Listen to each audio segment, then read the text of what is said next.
What's up, YouTube? Thanks for tuning in today. Today I'm going to be sharing with you a build vlog of a PC that we just finished building. I really truly believe it's one of one, and I haven't seen any others kind of like this in the space just yet. So really cool idea from one of my close friends which I was lucky enough to work with on this project. Had approached me about taking a Mac G3 that was destined for the e-waste pile and kind of retrofitting it and making it kind of like a sleeper style high-end gaming rig, right? And at first the task seemed simple, you know, take an old G3, get some 3D modeled parts and brackets and try to make everything fit inside of the G3 case. Now, on top of that, we also decided that, you know, we wanted to put some of the top-notch gaming hardware in here that's going to hurl this thing into the upper echelon of 4K gaming, right? So we definitely wanted to build something that was cutting edge at the time, and then also going to last 5 to 10 years for gaming and room for upgrades and things like that. So one of the first engineering challenges we had was just getting the motherboard to fit, because we went with a full-size ATX board. So what we ended up doing was trying to get it to lean back at a slight angle to be able to fit into the case physically. And then we also had to ensure that we were able to fit both 240mm rads in there. So kind of what I had envisioned at the time, and if you look at the Mac G3, you'll see there's vents at the top middle and at the lower middle sections of it. So basically, my thought was I just kind of engineered some parts to build a radiator stack that would just kind of sit on the center line or in the center gravity of the Mac, right? To kind of keep it balanced, but also to stay in line with those vents. So that way, all of the hot air that we're, converting from liquid to dissipate is going to get kind of pushed out of the top of the Mac, right through the original vent holes in the top of the Mac G3. So that was kind of one of the first big engineering challenges, was getting the board and the rads to fit, and to get all the clearance around the housings and make sure the shell snaps on good and isn't colliding anywhere. So that was probably one of the biggest first hurdles. After we got that situated and we kind of come up with a good radiator stack / motherboard mount solution that keeps them solidly mounted to the existing chassis.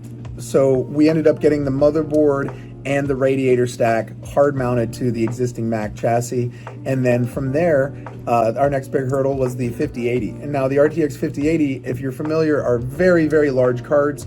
And some of the heat sinks on them are very thick, heavy cards. So there was no way we could get that to naturally fit inside the Mac case. So we opted to liquid cool it using some EK water blocks, great products. We were able to get the GPU liquid cooled, and then we were able to position it in a way that it sits kind of on the existing motherboard and fits inside of the G3 case. So we were able to get that kind of positioned and mounted, and then that took care of the GPU, which was one of the other largest components. So getting that out of the way was a really big notch off the belt. So after getting the motherboard, the radiator, and the graphics card in, we started to feel a little bit more comfortable about the size constraints. Things were starting to look good in terms of like how we could fit everything in there. I was able to squeeze the pump res into the back of the case, as well as we went with a 1200 watt SFX power supply that I was able to design a bracket and get to fit in the lower compartment of the G3. So we were able to keep everything fully contained inside the G3, as well as, reusing some of the existing I/O ports and shields, that kind of thing. So with that out of the way, kind of all of the main components were mounted. Everything was looking good. Everything was fitting. Now, the next biggest thing was the thermals. The 9950X runs pretty hot, and RTX 5080s can get pretty toasty as well. So what I kind of envisioned for the cooling loop, and it was kind of like the biggest thing that we could fit in there at the time, was two 240mm radiators, and I put a radiator before each heat generating component, right? So the loop kind of looks something like, it starts with your pump res, it goes into a radiator, out of a radiator into the GPU, because the GPU gets like the freshest cool water from the res. goes out of the GPU into another radiator, which cools that liquid, and then that liquid gets pushed through the CPU and then back to the res. So my ideology there was kind of just have a radiator in front of each heat generating component. And thankfully, the next big hurdle was just testing the temps. And that was something in the project that I was like really looking forward to, but it was also one of those gray areas where, you know, based on specification, these radiators should keep everything adequately cool. But, you know, again, we're pushing some of the limits of the TDPs and what we could actually get out of these components, keeping them from thermal throttling or possibly downclocking, you know, to save themselves from overheating. So we really wanted to make sure everything was thermally sound, no throttling, and, you know, still fitting inside this case. So that was a big aspect. And once we got to the point where we could test fit some pipes in and put the shell on and test the temperatures, we did burn-in testing and stress testing right away.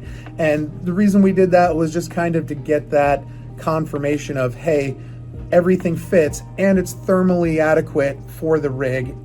It's not thermal throttling, and it's not gonna when it's under extreme load for 6 to 8 hours, right?